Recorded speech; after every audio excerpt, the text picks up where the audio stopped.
Yo, hello and welcome. It's been quite a while, hasn't it? But yeah, for the first time in about 4 weeks, I think, welcome back to the world of Japanese cinema. I'm your host, George, and I'm here to make up for some lost time. So, last time, I think we did Audition. We delved into the world of Japanese horror.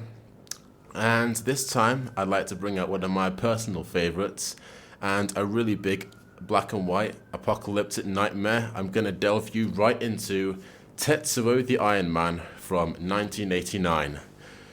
So, if you've missed this show, sorry about that. I've been quite busy with work in the past few weeks. Plus, I did a trip to the Lake District last week, got in some steps. But yeah, I'm free right now and I have quite a few scripts and films ready. So we should hopefully be back on track right now. So yeah, today we're going to look at one of the most nightmarish and unique films of the 80s, Tetsuo the Iron Man. A surrealist cyberpunk creation, Tetsuo the Iron Man is an anxiety-ramping, gritty and metallic trip made by none other than Shinya Tsukamoto.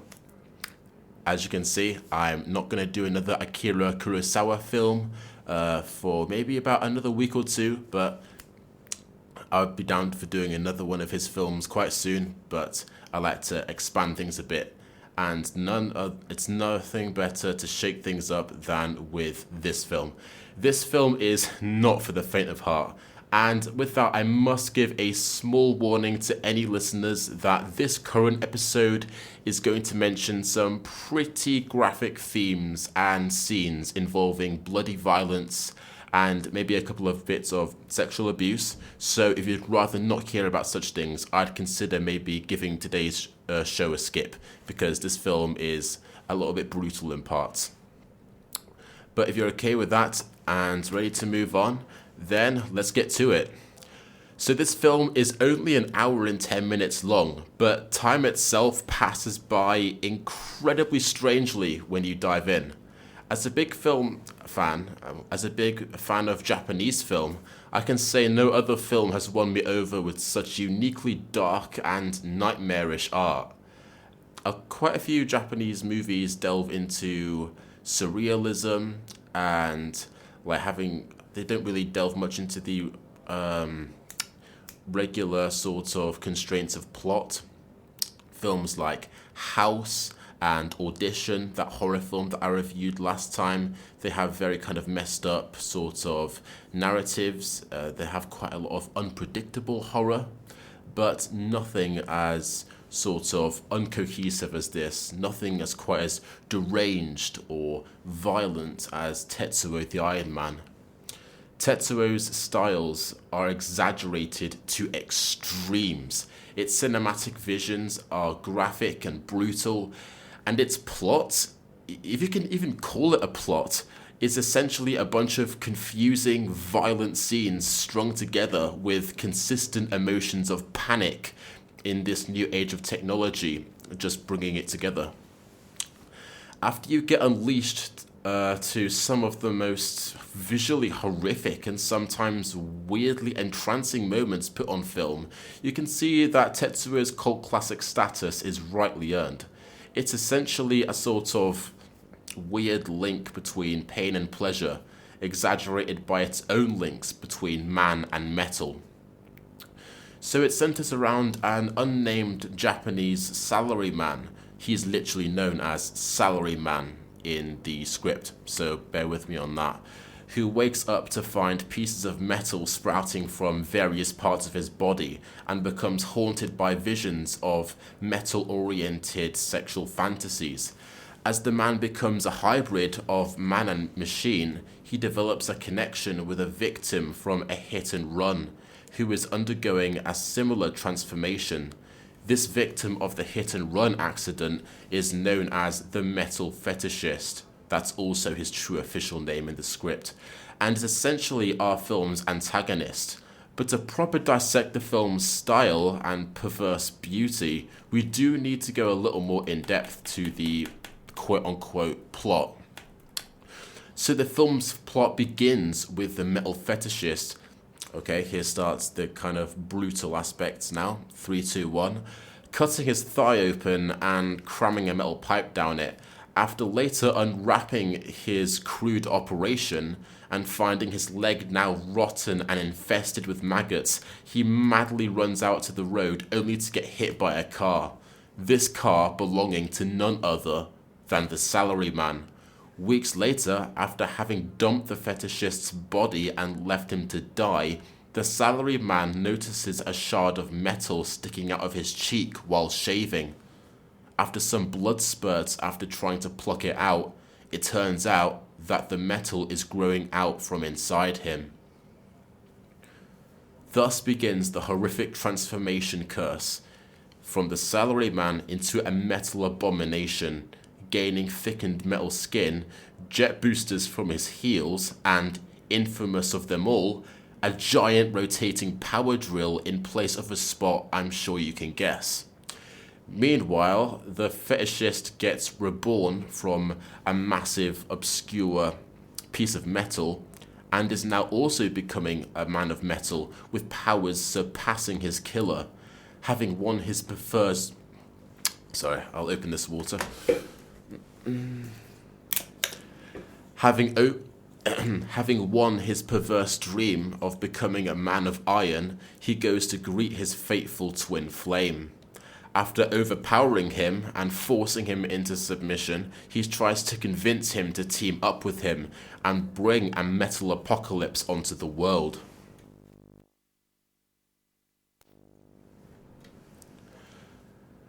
So, what do you think? Does that all sound a little confusing?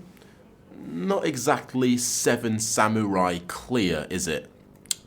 Well, if you see the film for yourself, I guarantee that you'll leave only more confused if you expect a proper, cohesive plot. So, Tsukamoto essentially draws no distinction between reality and fiction, conveying Tetsuo's loose, experimental lack of narrative and disregard for continuity. The film's true structure lies in its provoked emotions through camera shots, its loud, grating soundtrack, and unpredictable effects. It's more of a message in itself rather than having a true beginning and end. Again, time moves quite weirdly in this film, and that's ignoring the amount of unexplained cuts to random scenes of body horror, TV static, hospital scenes, and many other mind-bending moments. A key scene involves a woman sitting near the salaryman at a train station who notices an odd piece of metal on the ground, which seems to contain a frantic miniature version of the fetishist, which implies, either literally or metaphorically, that the metal holds his curse, and she tries poking at it, trying to figure out what it is. When the salaryman turns back to her, she's then shown polishing the same chunk of metal, which has now become her disfigured hand, to which she zombifyingly chases the salaryman down into the station. One of the most striking extents of this film's surrealism, leading to obscure body horror, no explanation for any of these horrific sudden scenes, only serving to amp up the tension and anxiety. There are many other scenes that are just flat out bizarre and inexplainable with the rest of the film, such as when the salaryman has a homey morning phone call to his wife, only for the two of them to repeatedly just say hello back and forth to each other for almost like a full minute in an oddly sexual kind of way. Tetsuo often puts you into illusions of familiarity such as this, only to unexpectedly twist the logics of traditional film, resulting in a constant paranoia. So even if it's a sunny morning with a cat in the windowsill and a conversation between husband and wife over the phone, you're not safe. Sometimes it plays with normal pacing to lure you in and then catch you off guard, such as slow, patient panning across a room, being instantly interrupted with a screeching voice, and a TV buffer and a cut to a really horrific scene of violence. And that's another standout element of Tetsuo, its choice of perspective. Mostly we're shown from the salaryman's point of view, but we will occasionally get abrupt views of an old TV screen's face, showing explicit scenes like the salaryman looking into a ditch or having sex with his wife. I first thought that this was a pornographic film with us literally watching things through another TV screen, before realizing it was actually from an observer's point of view, the metal fetishists. This film has several uses. This film has several uses of his view as a buffering TV screen shown in several locations, or sometimes randomly out of nowhere, implying that he's also trying to take you over, the viewer, in addition to the salaryman as he becomes increasingly powerful. Another thing about Tetsuo I must mention is that this film is violent, really violent. Sometimes it borders on being grotesque for shock value, or actually using it well to suit the filterless, black-hearted hellscape of this film. With it all being black and white, this alone gives the film its iconic gritty style, but also, from an interview with Tsukamoto, gave the director more ability to use copious amounts of gore to his liking, as sometimes it can be hard to decipher blood when it's black on screen. Literally the first scene where the salaryman cuts his leg open is drawn out and just brutally focused on throughout the whole crude operation. The film's complicated exploration of sexuality and violence is also put into play for some of its more disturbing moments, such as when the salaryman has a nightmare of his girlfriend abusing him with a long metal pipe. But easily one of the most nightmare-inducing scenes I've witnessed is when the salaryman suddenly gets his huge power drill formed between his legs, to which he ends up doing a deed which I shouldn't get into detail on because that time of day. But yeah, with that, this film also deals with intense themes of sexuality mixed with sadomasochism. One other notably bizarre scene involves the salaryman basically feeding his wife food, which, like the phone call scene, should be a very normal, normally presented sort of mundane interaction, but it has a lot of sexual undertones which are exaggerated to the extreme.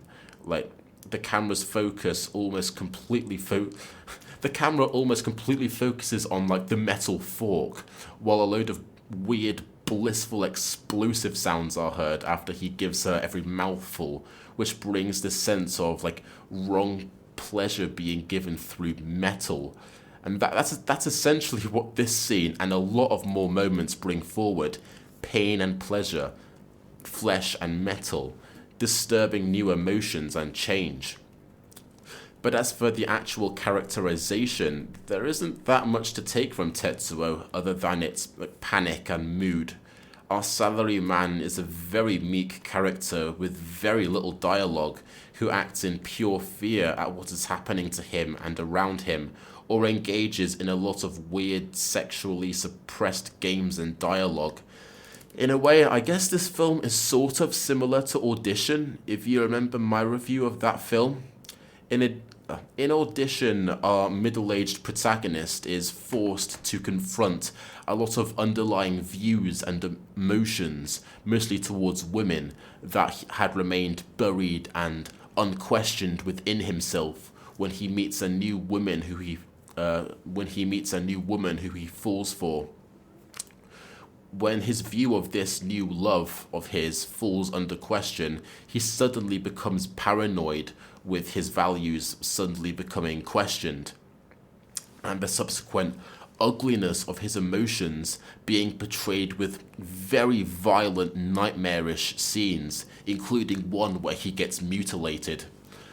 In Tetsuo, we can view our timid, middle-aged salaryman as also having underlying emotions, which are subsequently forced to surface in a very ugly, metaphorical way with his messy mutation and the scenes of violence. But the actual emotions presented in this film are a lot more obscured than auditions.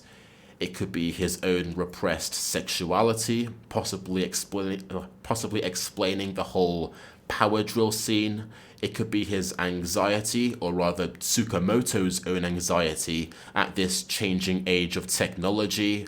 How our very lives are gradually being reshaped with these new inventions, or about how Japan's increasingly demanding modern work culture has deformed him, hardened him into a shell of his former self, having lost his identity to his industry as a man thrown into the 80s. I suppose there really is no clear answer, but I must tell you to think when watching this film, what kind of emotions surface for you in relation to the salaryman or the fetishist or the overall mood of the film.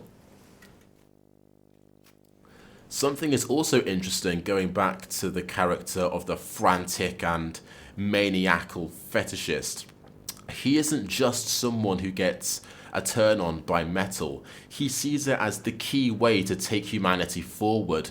The close up pictures of athletes shown in his room just before he implants the pipe can be seen as him trying to be the perfect athlete by surpassing flesh, his own modification of the salaryman with his brutal athletic, supernatural, and sexual abnormalities perfectly represents this perverse idea of perfectionism.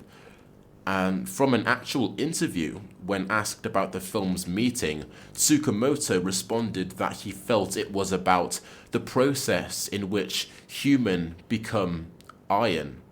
That is, it's some kind of human condition, and that when he made the film, he was preoccupied with chaos. So I was trying to integrate the horror with the science fiction that I had within me.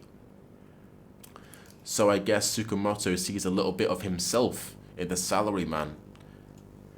But at the same time, do we all? So now I feel I need to give my flowers to one of the film's greatest achievements, the soundtrack, composed by Chu Ishiwaka. Sorry, I got that name wrong. Composed by Chu Ishikawa. That's it. The soundtrack to this film is absolutely skull rattling. The hammering drums and percussions throughout this film breathes in its dystopian life and cements its personality.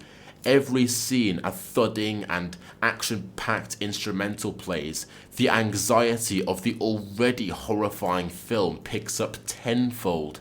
The scene where the salaryman gets chased by the possessed woman would honestly be a little silly if Ishikawa didn't swoop in and deliver one of the most nerve-wracking music pieces to accompany it. I honestly don't think any movie can compare to Tetsuo's soundtrack. I can only say, if you play this film on the loudspeaker, it would be like the speaker's sprouted arms to grab you by the ears and violently rattled you back and forth until you got a nasty concussion. That's how massive this soundtrack sounds. But Tetsuo also has a weird soft side to it, making it a sort of painting in motion. A very contrastingly soft, utopian side is shown in bits such as where the fetishist and the salaryman fuse together, showing them as two normal, peaceful beings connected by a single metallic umbilical cord in a womb. Yes, it's every bit as weird when you actually see it as opposed to hearing me describe it. But this scene sort of foreshadows the birth of this new world of metal and technology, and it acts as a breathing spot beside all the chaos, getting finally a bit of weird, almost perverse sort of peace surrounding the chaos in the other 70 minutes of this movie. But after all, that might be what Tsukamoto wanted to get across with this film's violence. Change can be ugly, but it's also natural. Things may be ugly and horrifying up close when change starts to happen, but it's actually all through a natural process that seems very peaceful from afar. I feel like this concept is great, and it's also been explored in other sci-fi works with films and games, like the video game Dead Space, for example. Very different from this film, but in Dead Space, basically you see a bunch of horrifically mutated zombies trying to kill and infect everything in space. It's bloody, it's ugly, it's terrifying in this claustrophobic nightmare of a game. But you later discover these creatures are actually billionths of a much greater species that essentially act as white blood cells of the universe, far more ancient than humanity and looking to start things anew in certain parts of space. Some change may seem horrible, cruel even, but can much be done to undo it or prevent it? So we can also simply just view Tetsuo the Iron Man as a brutal message on such change, as brought on by the rampant technology of the 80s, which call a reflection on our own sense of self and even our own mortality. As the salaryman changes into his new metal form, he in many ways becomes better, stronger, more powerful, while all the while losing his compassion and love. Seen from a futurist perspective, we can acknowledge that these more human aspects make one weak, and their loss is a positive thing. By replacing these with raw power and aggression, he becomes stronger, better, more able to take on the future. As a metaphor, this is strikingly similar to the way the futurists called for the destruction of art galleries, libraries, and academies, because they stifle creation. In order to move forward and create something new, one must let go of the comforts that hold them back. From an analysis I also found online that I thought was particularly interesting, if we got the poet Marinetti's words and compare it to the film, there's a lot that we can take from it. In Marinetti's words, to admire an old picture is to pour our sensibility into a funeral urn instead of casting it forward with violent spurts of creation and action. Indeed, daily visits to museums, libraries, and academies is for artists what prolonged supervision by the parents is for intelligent young men. All of the scenes in Tetsuo are genuinely unsettling, but they reinforce the idea of progression through force as the salaryman's changes begin in a violent manner. There may be a sense that one cannot outrun progression, nor can it be beaten. The dream sequences that the salaryman mixes the erotic with the violent, while none too subtly hammering the point that industry is a forceful invasion on nature, but it cannot be undone. As Marinetti also wrote, "Let the good incendiaries with charred fingers come. Heap up the fire to the shelves of the libraries, divert the canals to flood the cellars of the museums, let the glorious canvases swim ashore, take the picks and hammers, undermine the foundation of venerable towns. We are not out of breath, our hearts are not in the least tired, for they are nourished by fire, hatred, and speed. Does this surprise you? It's because you don't even remember being alive. Standing on the world summit, we launch once more our challenge to the stars." And with that, I must give a small spoiler warning for the ending. But if you'd like to hear my summary on this, keep listening.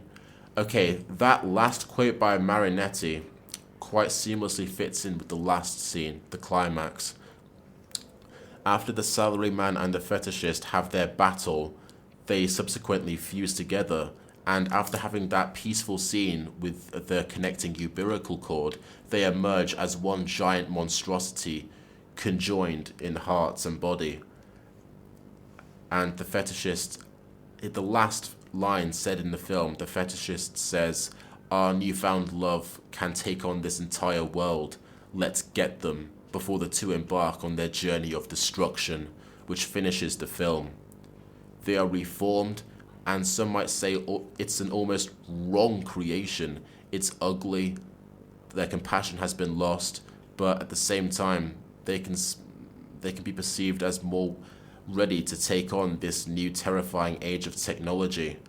So it calls into a lot of questions pertaining to change and generations and what one can use from the past, or how much of the past can you save when you're taking on the future. And with that all said and done, I feel like it's finally time to delve into the production of this film and the background of the mastermind at work. So Tetsuo was the first feature-length film by Tsukamoto after he spent his youth making film shorts and entering Japanese experimental theatre. Through his theatre work, he met like-minded people to perform in plays and later short films such as Kei Fujiwara and Taguchi. Growing up, Tsukamoto was a fan of kaiju movies, which all seemed to influence Tetsuo one way or another, seeing the Gamera and Godzilla films and the television series Ultra Q. If any of you know me, you know I love me a good Ultraman show, so I'll delve a little into Ultra Q. So Ultra Q was the precursor to the Ultraman franchise in the mid-60s by Eiji Tsuburaya. But unlike the later shows with the figurehead laser-shooting hero, Ultra Q had no giant superheroes and instead followed dark black and white mysteries into the great unknown. Many types of unusual suit-acted monsters and aliens were revealed as our characters stumbled into some terrifying new grounds in their investigations. The show's groundbreaking nature of implementing suitmation monster action into the traditional crime drama showed a new possibility for TV, of which Tetsuo may have gotten influence from, with its daring supernatural vision supported by a lot of practical effects work. And it's true. Tsukamoto spoke specifically being interested in Ultra Q, noting the mismatched elements of the show gave it a surreal flavor, which he felt led him to become interested in surrealism. He also began expanding his film input in high school, exploring the works of Akira Kurosawa. Tsukamoto said that from Kurosawa, he learnt that one could work with light to manipulate the images on film, which he stated would anticipate his work in Tetsuo the Iron Man. But as for Tetsuo's gritty black and white 35mm production, with it having been made in 1989, this choice was made after seeing some Derek Jarman films, which were also shot in black and white and put in a similar sort of projection. Tsukamoto felt the excessive grain produced interesting imagery with such heavy, gritty effects, and he also felt the movie's visuals would be hard for most viewers to sit through, and he hoped now, with the more cohesive and uniform black and white format, viewers would now be able to, quote-unquote, at least finish the film, considering the fact that it's only 70 minutes long. But the pivotal element that made the film popular outside of Japan was the cyberpunk movement. Cyberpunk had been derived from the 1983 short story by American writer Bruce Beth. The term became known as a subgenre of science fiction in literature and film that explored the relation of the human body in an ever-growing urban landscape dominated by technology. In another interview, Tsukamoto said he was impressed by David Cronenberg's film Videodrome and became aware of the cyberpunk movement, which led to him making Tetsuo. He ultimately felt that Blade Runner by Ridley Scott and Videodrome by Cronenberg were the two parents of Tetsuo, but also felt his work was different from cyberpunk as a whole, as he felt that the genre felt that He felt that the genre dealt with the period after the destruction of modern cities, whereas his was a brutal meditation on the current changing times. Tsukamoto's directing style is uniquely his own twisted evolution of his various influences, not one trained by industry experience by like Akira Kurosawa and Ishiro Honda, which is quite impressive compared to. It's quite impressive considering how those two directors' most famous movies and creations are uniquely one in their own, and how revolutionary they were, considering Kurosawa was responsible for the likes of Seven Samurai, Rashomon, and Ran, and Ishiro Honda, of course, was responsible for the Godzilla franchise.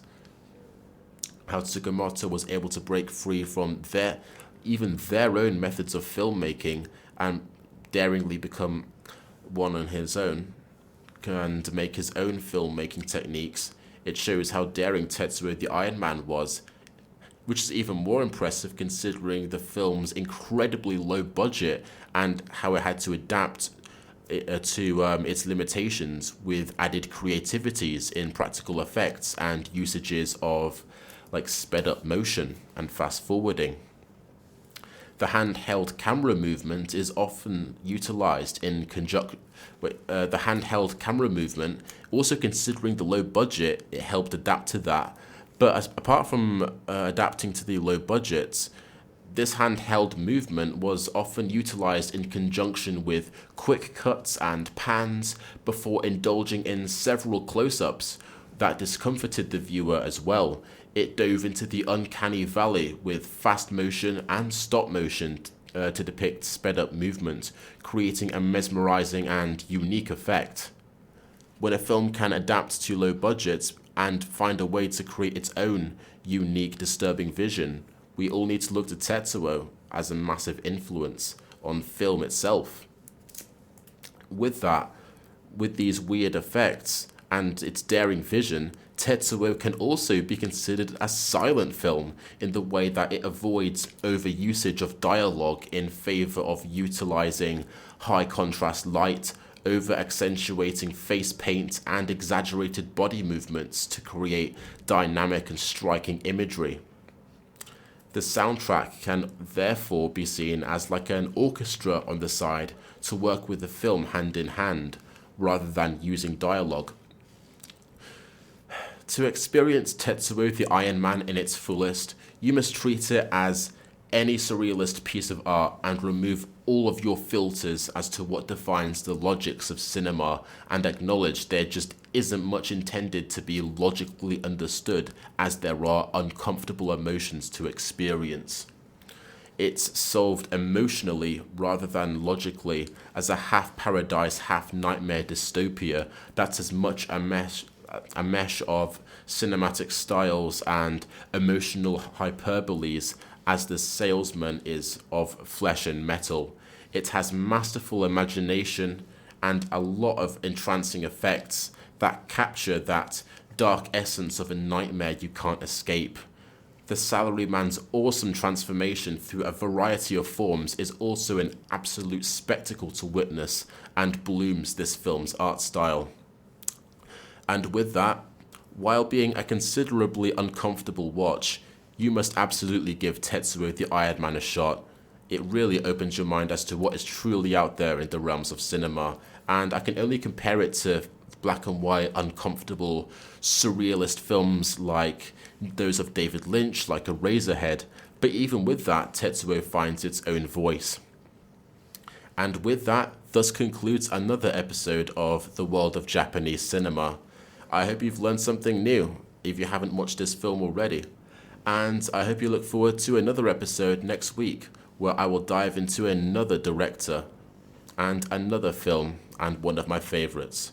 Which one is that? Well, as usual, you better stick around and find out.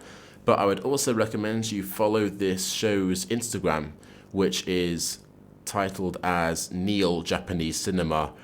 That's one word, and Neil, Neal. Neil Japanese Cinema on Instagram to get all your updates as to what the next film is going to be next week, But also, if you'd like to put your own voice forward and tell me about your favorites or have any recommendations, please send them through. And with that, take care. Tetsuo the Iron Man, forever.